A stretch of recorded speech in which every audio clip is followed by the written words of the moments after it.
दुर्गा पूजा हिंदू धर्म में सबसे पवित्र पूजा मानी जाती है और पूरे भारतवर्ष में इसे बड़े धूमधाम से मनाया जाता है। माँ दुर्गा के आगमन के साथ शरद ऋतु का भी आगमन होता है, इसलिए इसे शरदोत्सव भी कहते हैं।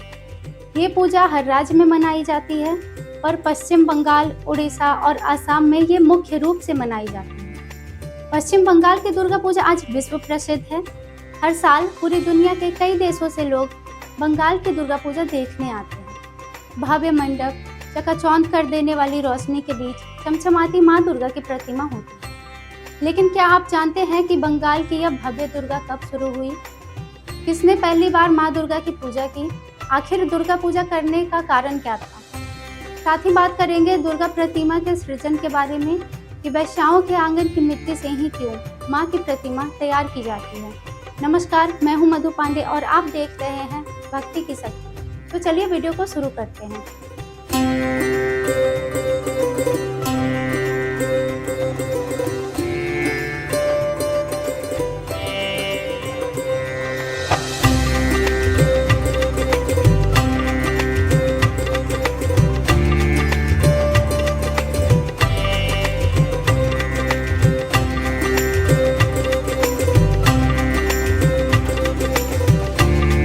आइए सबसे पहले पलटते हैं इतिहास के पन्ने।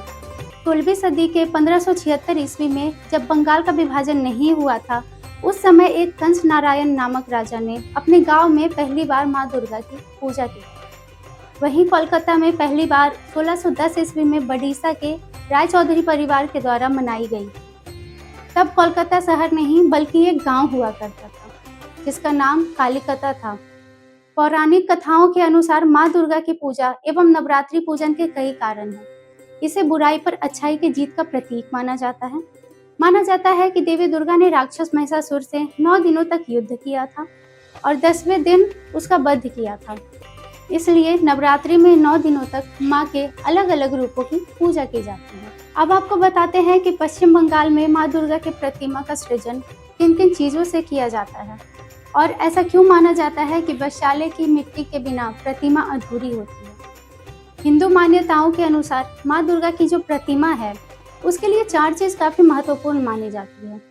पहली गंगा तट की मिट्टी, दूसरी गौमूत्र, गोबर और वैशाल्य की मिट्टी या किसी ऐसे जगह की मिट्टी जहाँ जाना निषेध हो।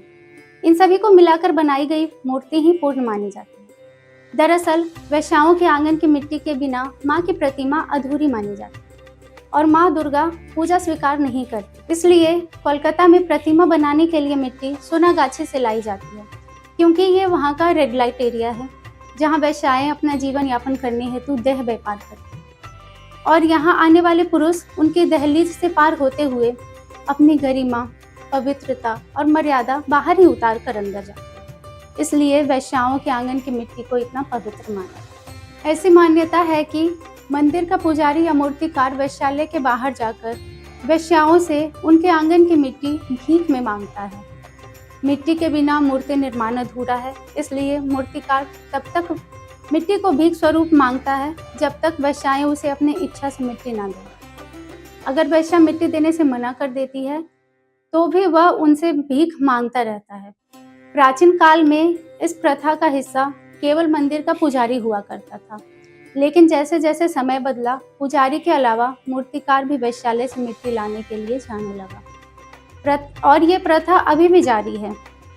दूसरी मान्यता के अनुसार वैश्यावृत्ति करने वाली स्त्रियों को समाज से बहिष्कृत माना जाता है और उन्हें एक सम्मानजनक दर्जा दिलाने के लिए इस प्रथा का चलन शुरू किया गया था। उनके आंगन की मिट्टी को पवित्र माना जाता है और उसका उपयोग मूर्ति के लिए किया जाता है। वास्तव में इस त्योहार के सबसे मुख्य काम में उनकी ये बड़ी भूमिका उन्हें समाज के मुख्य धारा में शामिल करने का एक बड़ा जरिया है। ऐसे ही और भी दिलचस्प पौराणिक कथाओं को सुनने के लिए और जानने के लिए देखते रहिए शक्ति की भक्ति मधु के साथ। धन्यवाद।